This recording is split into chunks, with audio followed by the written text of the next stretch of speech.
ఓం నమ శివాయ. అందరికీ నమస్కారం అండి. తులరాశి వారు తస్మాత్ జాగ్రత్త అండి. ఎందుకంటే ఇద్దరు వ్యక్తులు మీ ముందు చేతులు జోడించబోతున్నారు. కాకపోతే తులరాశి వారు మాత్రం ఈ పని ఖచ్చితంగా చేయండి. అయితే అసలు ఆ ఇద్దరు వ్యక్తులు ఎవరు? ఎందుకు చేతులు జోడించబోతున్నారు? అసలు ఆ ఇద్దరు ఏం చేయబోతున్నారు?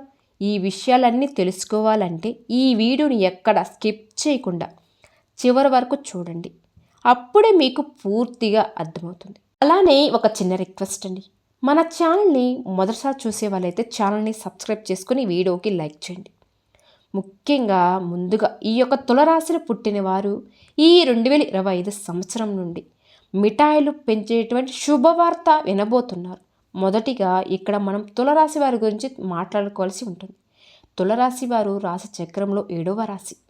చిత్తా నక్షత్రం 3, 4 పాదాలు. స్వాతి నక్షత్రం 1, 2, 3, 4 పాదాలు. విశాఖ నక్షత్రం 1, 2, 3 పాదాల్లో జన్మించిన వ్యక్తులు తులరాశి పరిధిలోకి వస్తారు. ఈ రాశికి అధిపతి శుక్రుడు. ఈ తులరాశి వారు ఎవరైతే ఉన్నారో రాశి చక్రంలో ఏదైతే 12 రాశులు ఉంటాయో ఆ రాశులన్నిటిలో కూడా ఎంతో ఓర్పు అలాగే సహనం కలిగిన రాశులు జాతకులు. ఈ యొక్క తులరాశి వారు మనం ముఖ్యంగా చెప్పుకోవచ్చు కూడా. అలాగే ఈ తులరాశి వారు ఓర్పు సహనం ఎంతైతే ఉంటుందో అలాగే ఎప్పుడైతే ఓర్పు సహనం కోల్పోతారో అటువంటి సమయంలో మాత్రం వీరికి కోపం కూడా ఒక ప్రళయం అని చెప్పుకోవచ్చు. ముఖ్యంగా తులరాశి వారికి వీరిపైన వీరికి నమ్మకం అనేది అస్సలు ఉండదు. అంటే వీరి పక్క వాళ్ళని ఎక్కువగా నమ్ముతారనమాట. వారిని వారు నమ్ముకోరు. అందువల్లనే తులరాశి వారికి కొన్ని ఇబ్బందులు ఎదుర్కోవడం కూడా జరుగుతూ ఉంటుంది. అలాగే మీరు ఏదైతే సాధించాలి అని అనుకుంటున్నారో అటువంటి ముందుకు వెళ్లకుండా అక్కడే ఆగిపోవడం కూడా జరుగుతుంది. కాబట్టి తులరాశిలో పుట్టినవారు ఈ 2025 సంవత్సరం నుండి మీకైతే కొన్ని మంచి రోజులు రాబోతున్నాయని మర్చిపోకండి. ఇప్పటి వరకు మీరు ఎన్నో రకాలైన సమస్యలు, కష్టాలు, బాధలు ఎదుర్కోవడం జరిగింది. అయినప్పటికీ కూడా మీరు ఒక చిన్న చిరునవ్వుతో మీకున్న ఓర్పుతో అలాగే సహనంతో మీరు ముందుకు సాగుతూ వచ్చారు. అలాగే ఎన్నో రకాలైన తీవ్రమైన ఇబ్బందులు కూడా ఎదుర్కొన్నప్పటికీ కూడా తులరాశి వారు ఇక్కడ నుంచి మీరు అనుకున్న విజయాలను సాధించి ముందుకు సాగుతారు. 2025 నుండి మీకు జరగబోయే శుభవార్తల గురించి విన్నట్లయితే ఖచ్చితంగా మీరు 100 కేజీల మిఠాయిలు పంచుతారండి.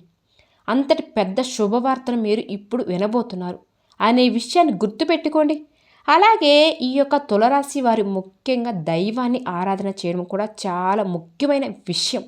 అంటే మీరు ప్రతిరోజు కూడా దైవ ఆరాధన చేస్తే ఖచ్చితంగా ఆ దైవం యొక్క సహాయం అనేది మీకు తోడుగా ఎల్లప్పుడూ ఉంటుంది. అంతేకాకుండా ఈ తులరాశిలో పుట్టిన వారు మీ పక్కన వాళ్ళని నమ్మినట్టుగా మిమ్మల్ని మీరు నమ్ముకోరు. అయితే ఇక్కడ నుంచి మీరు ఆ అలవాటు చేసుకోవలసి ఉంటుంది. రెండో ముఖ్యమైన విషయం ఏమిటి అంటే మొదటిగా మీరు దైవ ఆరాధన చేయడం, రెండవది మిమ్మల్ని మీరు నమ్ముకోవడం. ఇక ఎప్పుడైతే మిమ్మల్ని మీరు నమ్మవడం ప్రారంభిస్తారో మీరు అనుకున్న వాటిలో విజయాన్ని తప్పకుండా సాధించి తీరుతారు. కాబట్టి తులరాశి వారు ఖచ్చితంగా మీరు అనుకున్న వాటిలో విజయాన్ని సాధించాలి అనుకుంటే మాత్రం మీరు తప్పకుండా దైవ ఆరాధనతో పాటుగా మిమ్మల్ని మీరు నమ్ముకోవడం మొదలుపెట్టండి. అలాగే తులరాశి వారు చేస్తున్న ఇంకొక తప్పు ఏమిటి అంటే సందేహంలో ఉండిపోవడం. అంటే మీలో మీరు సందేహం పడిపోయి ఉండిపోవడం. మీరు దైవ ఆరాధన చేసి తర్వాత కూడా అమ్మో ఇది జరుగుతుందో లేదో అనే సందేహాన్ని వ్యక్తం చేస్తూ ఆ సందేహాన్ని మీ మనసులో పెట్టుకొని పనులు అనేవి చేస్తూ ఉంటారు. ఇక ఇలా చేయడం ద్వారా మాత్రం మీరు ఎన్ని రకాల ఇబ్బందులు అనేవి ఎదుర్కోవాల్సి వస్తుంది. కాబట్టి ఇక్కడ నుండి అయినా మీరు నమ్మకంతో దైవాన్ని కూడా నమ్మటం అనేది మొదలు పెట్టండి. అదేవిధంగా మిమ్మల్ని మీరు నమ్ముకోవడం కూడా ఇంకా ఎక్కువగా మొదలు పెట్టండి. అలాగే తులరాశి వారు మీకు సంబంధించిన విషయాలను మీ తల్లిదండ్రుల దగ్గర మాత్రమే చెప్పుకోండి. వేరే వారి దగ్గర అస్సలు చెప్పకండి. ఎందుకంటే మీరు చేయబోయే విషయాలన్నీ కూడా ముందుగానే వేరే వారికి చెప్పడం ద్వారా మీకు ఆ పనులలో ఆటంకాలు కలగవచ్చు. అందుకని ఆ పని పూర్తయ్యే వరకు ఎవరితో కూడా షేర్ చేసుకోకండి. మీరు చేసే పని జరగకుండా చేయడానికి ప్రయత్నాలు అనేవి వారందరూ చేయడం అనేది జరుగుతుంది. ఎందుకంటే వాళ్ళు మీ యొక్క నాశనం మాత్రమే కోరుకుంటున్నారు కాబట్టి. ఇక నుండి వీలైనంత వరకు ప్రతి ఒక్కరికి మీరు ఏం చెప్పబోతున్నారు అనే విషయాన్ని, ఏం చేయబోతున్నారు అనే విషయం కూడా చెప్పకండి. అలా చెప్పకుండా ఉండడమే చాలా ఉత్తమమైన చెప్పుకోవాలి. అంతేకాకుండా ఈ తులరాశి వారికి ఇప్పటి వరకు ఒకలాగా సాగుతుంది. కానీ 2025 సంవత్సరం నుండి మాత్రం మీ జాతకం, అలాగే మీ యొక్క రూపురేఖలు మారబోతున్నాయి అనే విషయాన్ని గట్టిగా చెప్పవచ్చు. కాబట్టి ఈ యొక్క తులరాశి వారికి ఈ 2025 నుండి 100 కేజీల మిఠాయిలు పంచుకోవచ్చండి. అంతటి శుభవార్త వినబోతున్నారు. మీరు ఇక్కడి నుంచి కొత్తగా ప్రారంభాలు మొదలు పెట్టబోతున్నారు. కొత్తగా ప్రారంభాలు మొదలు పెట్టడం ద్వారా మీరు ఏవైతే పనులు ముందుకు వెళ్ళాలి అని, మరియు విజయాలు సాధించాలి అనుకున్న స్థానాలకి వెళ్ళాలి, అలాగే అనుకున్న గమ్యాన్ని చేరుకోవాలి అని అనుకుంటున్నారో అటువంటి వాటన్నిటిలో కూడా మీరైతే విజయాలు సాధించబోతున్నారు. కాబట్టి నూతన ప్రారంభాలు, వస్తువులు కొనుగోలు అటువంటి సంకల్పంతో ఇప్పటి వరకు మీరు ఎదురు చూశారు. కాబట్టి ఇవన్నీ కూడా మీకు ఈ సమయంలో నెరవేరబోతున్నాయని చెప్పుకోవాలి. అంతేకాకుండా ఈ యొక్క తులరాశి వారు ఎవరైతే ఉన్నారో, మీరు నూతన ప్రారంభాలు మొదలుపెట్టిన తర్వాత ప్రతి ఒక్కరు కూడా మీ పైన కుళ్ళు కుతంత్రాలతో ఇంకా చెలరేగిపోవడానికి వారు ప్రయత్నిస్తూ ఉంటారు. అలాగే మిమ్మల్ని ఇంకా ముంచేయడానికి కూడా చాలా ఎక్కువ ప్రయత్నాలు చేయడం అనేది జరుగుతూ ఉంటుంది. కానీ మీరు మాత్రం కూడా పక్కన వాళ్ళ మాటలకు బెదిరిపోకుండా మీ పనులు మీరు చేసుకొని వెళ్ళడం చాలా ఉత్తమం. అంటే చాలా ఉత్తమం అంటే మీరు ఎప్పుడైతే మీ పనులను ఎవరికి చెప్పకుండా మీపై మీరు నమ్మకం పెట్టుకొని, అలాగే ఆ దైవం ఆరాధిస్తూ దైవంపై నమ్మకం పెట్టుకొని మీరు ముందుకు వెళ్తారో అప్పుడే విజయాలు అనేవి తప్పకుండా మీ సొంతం అవుతాయి. కాబట్టి ఈ 2025 నుంచి అయితే మీ నూతన ప్రారంభాలు మొదలవుతాయి. అంటే నూతనంగా మీరు వాహనాలు కొనుక్కోవడం కానివ్వండి, ఇల్లు కొనుక్కోవడం కానివ్వండి, లేదా నూతనంగా ఏవైనా వ్యాపారాలు మొదలు పెట్టడం వంటివి ఎక్కువగా జరగబోతున్నాయి. కాబట్టి వీటి వల్ల మీరు అయితే వినలేని ఆర్థిక అభివృద్ధి కూడా చూడబోతున్నారు. కాబట్టి తులరాశి వారు ఈ సమయంలో ఏ దిక్కు నుంచైనా శుభవార్తలు వినే అవకాశాలు ఎక్కువగా కనిపిస్తున్నాయి. కాకపోతే దీనికి మీరు చేయవలసిన ఒక్క పరిష్కారం అయితే ఉంటుంది. మొదటిగా మీరైతే ప్రతి మంగళవారం కూడా ఆంజనేయ స్వామి గుడికి వెళ్ళి అక్కడ 5 నిమ్మకాయలు తీసుకుని ఆ నిమ్మకాయలు ఆంజనేయ స్వామికి పూజ చేయించి ఇంటి గుమ్మానికి కట్టుకున్నట్లయితే కనుక ఎటువంటి దోషాలు ఉన్నా సరే, ఎటువంటి పీడలు ఉన్నా అవన్నీ కూడా మీ నుంచి దూరం అయిపోయి మీరు అనుకున్న వాటిలన్నిటిలో కూడా విజయాలను సాధించి తీరుతారు. అలాగే ఈ యొక్క తులరాశి వారు 2 వ్యక్తులు మీ దగ్గరకు వచ్చి ప్రత్యేకంగా చేతులు అయితే జోడించబోతున్నారు. ఇక మీరు తిరిగే ఉండదు. ఇప్పటి వరకు ఎవరైతే మిమ్మల్ని అవహేళన చేశారో, ఎవరైతే మీ పతనాన్ని కోరుతున్నారో, అలాగే ఎప్పుడు చూసిన మిమ్మల్ని ఇన్సెట్ అయితే చేశారో అప్పుడు స్వయంగా వాళ్ళే మోకాలతో మీ దగ్గరకు వచ్చి మీ ముందు కూర్చొని చేతులు జోడించబోతున్నారు. కానీ ఇక్కడే మీరు చాలా జాగ్రత్త పడవలసి ఉంటుంది. ఆ 2 మనుషుల నుంచి మీరు చాలా దూరంగా వెళ్ళాలి. అంటే వాళ్ళని మీ లైఫ్ నుంచి బయటకి పంపేయండి. మిమ్మల్ని వాళ్ళు ఎంత క్షమాపణ అడిగినా, ఎంత చేతులు జోడించినా కూడా మీ యొక్క జీవితంలోకి వాళ్ళు అస్సలు రానివ్వకూడదు. అలాగే వాళ్ళకి ఎటువంటి హెల్ప్ అనేది కూడా చేయకూడదు.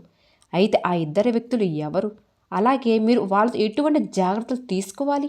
అలాగే ఎవరైతే మిమ్మల్ని ఎక్కువగా నమ్మించి మోసం చేశారో వాళ్ళని ఏ విధంగా మీరు గుర్తుపట్టాలి? అలాగే మీ జీవితంలో ఈ 2025లో జరగబోయే అద్భుతాలేంటి? మంచి శుభవార్తలేంటి? మీకు ఏ రంగంలో బాగుంటుంది? ఇలా ప్రతి ఒక్కడు కూడా చాలా క్లియర్గా ఇప్పుడు మనం తెలుసుకుందాం. ఈ 2025 సంవత్సరం నుండి మీకు మంచి ఏంటి, చెడు ఏంటి, దీని నుండి మీరు ఎలా జాగ్రత్త పడాలి, ఎవరు ఎలాంటి వ్యక్తిత్వం కలిగిన వాళ్ళు అనేది కూడా మీకు బాగా తెలుస్తుందండి. అప్పుడు మీరు అటువంటి పరిస్థితుల నుండి జాగ్రత్త పడుతూ మిమ్మల్ని మీరు కంట్రోల్ చేసుకుంటూ ఉండాలి. అలాగే ఇక్కడ నుండి మిమ్మల్ని మీరు ప్రాబ్లమ్స్ నుండి బయటకు తీసుకునే వాళ్ళు అవుతారు. అలాగే తులరాశి వారిని ఇప్పటిదాకా ఎవరైతే హేళన చేశారో మీతో అస్సలు అయ్యే పని కాదు. ఇక మీరు వేస్ట్, మీరు దేనికి పనికిరారు, మీరు ఏది చేసినా కూడా అది రాంగ్ అవుతుంది. అదేవిధంగా ఇప్పటిదాకా ఎవరైతే మీ గురించి ఊరంతా చెడుగా ప్రచారం చేశారో, అలాగే మీ టాపిక్ తీసుకొని ప్రతి ఒక్క చోట మీ దేనికి పనికిరాను అని ఇప్పటి వరకు మీ గురించి చెడుగా చెప్పిన వాళ్ళందరూ కూడా ఇప్పుడు మీ ముందు చేతులు కట్టుకుంటారండి. అలాగే మీరే గ్రేట్ అని చెప్పే స్థితికి మీరు వచ్చారు. చాలా తప్పుగా మాట్లాడాము, మిమ్మల్ని చాలా తక్కువ అంచనా వేశామని నోరు మూసుకునేలాగా సమాధానం మీరు ఇక్కడ నుండి వాళ్ళకి చెప్తారు కూడా. అలాగే మీరు వారి నోరు మూయించి సమాధానం ఇచ్చే సమయం అయితే ఆసనమైంది. ఇక నుంచి ఈ తులరాశి వారి యొక్క జాతకం మారబోతుందని చెప్పుకోవాలి. రాబోయే 48 గంటల్లో మీకు అతి పెద్ద శుభవార్త అనేది రాబోతుంది. మీరు చాలా ఏళ్ళుగా ఎదురుచూస్తున్న, అలాగే మీరు ఎంతో కష్టపడిన దానికి ఫలితం రాకుండా ఉండడానికి ఇప్పటికైతే దానికి తప్పకుండా ఫలితం అది వస్తుంది. ఇక్కడి నుండి మీరు ప్రతి ఒక్కరి నోరు మూయిస్తారు కూడా. అయితే తులరాశి వారు ఈ సమయంలో కొన్ని జాగ్రత్తలు కూడా తీసుకోవాలి. ప్రతి ఒక్క సక్సెస్ని మీరు పొందుకుంటారు. కాకపోతే మీలో ఉన్న బద్ధకం, లేజినెస్ ఏదైతే ఉందో దాన్ని వెంటనే మీరు విడిచిపెట్టండి. ఎందుకంటే ఇక్కడి నుంచి మీరు లేజినెస్తో ఏ పని అనేది అవ్వదు. గ్రహాలు మీకు అనుకూలంగా ఉన్నప్పుడే మీరు యాక్టివ్గా ఉండి మీ పనులను చకచక చేసుకోవాలి. గ్రహాలు అనుకూలంగా ఉన్నాయి కదా, పనులు వాటంతట అవే జరుగుతాయి అని మాత్రం ఎప్పుడు మీరు అనుకోవద్దు. మీరు ఎంతైతే కష్టపడతారో దాన్ని చూసి గ్రహాలు, దాని దేవుడు కానీ ఫలితం మరింత అనుకూలంగా ఎక్కువగా వచ్చేలాగా మీకు చేస్తాయి. కాబట్టి మీలో ఉండేటువంటి లేజినెస్ విడిచిపెట్టి చక్కగా మీ పనులన్నీ మీరే చేసుకుంటే ప్రతి ఒక్కటి మీకు మంచి జరిగి విషయాలు అనేవి సాధిస్తారు. అలాగే ఇద్దరు వ్యక్తులు మీకు బాగా క్లోజ్గా ఉన్నారు. వారు బంధువులు కావచ్చు లేదా మీ స్నేహితులు కావచ్చు. ఆ ఇద్దరు మీకు బాగా నమ్మిన వాళ్ళే. మీ లైఫ్లో ఇంతకు ముందే ఉన్నారు, కానీ మీకు అవసరం ఉన్నప్పుడు వాళ్ళు మిమ్మల్ని వదిలి వెళ్ళిపోయారు. గుర్తుపెట్టుకోండి, ఇటువంటి వాళ్ళు మీ లైఫ్లో ఎవరున్నారో గమనించుకోండి. ఈరోజు మీకు మంచిగా ఉంది అని, మీరు ఆర్థికపరంగా బాగా సెటిల్ అయ్యారు అని చెప్పేసి తిరిగి వాళ్ళు మీ దగ్గరికి రాబోతున్నారు. అయితే మీరు ఏ మాత్రం కూడా వాళ్ళ మీద కనికరం, జాలి అనేది చూపించవద్దు. ఇటువంటి పరిస్థితిలో మీరు మళ్ళీ వారిని చేరదీశారు అంటే మాత్రం మీ నాశనాన్ని మీరు కోరుకున్నవారు అవుతారు. ఎందుకంటే డబ్బులు ఉన్నప్పుడే మీ దగ్గర ఉండడం, డబ్బులు లేనప్పుడు వదిలి వెళ్ళిపోవడం, ఇటువంటి వాళ్ళు ఎప్పుడు కూడా ప్రమాదకరమే అని చెప్పుకోవాలి. కాబట్టి వాళ్ళు ఎవరో అని మీరే గమనించుకోండి. ఇక రెండో వ్యక్తి ఎవరో కాదు, మీ రిలేటివ్స్లోనే ఉన్నారండి. వాళ్ళు కూడా ఎప్పుడు మీతో మంచిగా మాట్లాడుతూ మిమ్మల్ని పొగుడుతూనే మీ వెనకాల గోతులు అనేవి తీస్తున్నారు. కాబట్టి ఇద్దరు వ్యక్తులు ఎవరు మీ జీవితంలో ఇటువంటి పరిస్థితుల్లో మిమ్మల్ని ఇలా చేశారు, ఇలా మిమ్మల్ని వదిలిపెట్టి వెళ్ళిపోయారు, మీరే గమనించుకోండి. వాళ్ళు మళ్ళీ తిరిగి మీ దగ్గరికి వస్తున్నారు, కానీ వాళ్ళని మాత్రం మీరు దగ్గరకు చేరనివ్వకండి. కాబట్టి ఈ తులరాశి వారు మేము చెప్పినట్టుగా జాగ్రత్తలు అనేవి తీసుకుంటూ దేవుడి మీద నమ్మకం పెట్టుకొని మీ ప్రోత్సాహంతో మీరు పనులన్నీ కూడా మీరు చేసుకుంటే పక్కన వాళ్ళ మీద ఆధారపడకండి. ఈ విధంగా మీరు నడుచుకుంటే మాత్రం మీ జీవితం అనేది చాలా ఆనందంగా మారబోతుంది. ఆ తర్వాత మీకున్న ఇబ్బందులన్నీ, కష్టాలన్నీ కూడా తీరబోతున్నాయి. మీ లైఫ్లో బాగా సెటిల్ అవుతారు కూడా. ఈ వీడియో కనుక నచ్చితే లైక్ చేసి మన ఛానల్ని సబ్స్క్రైబ్ చేసుకోండి.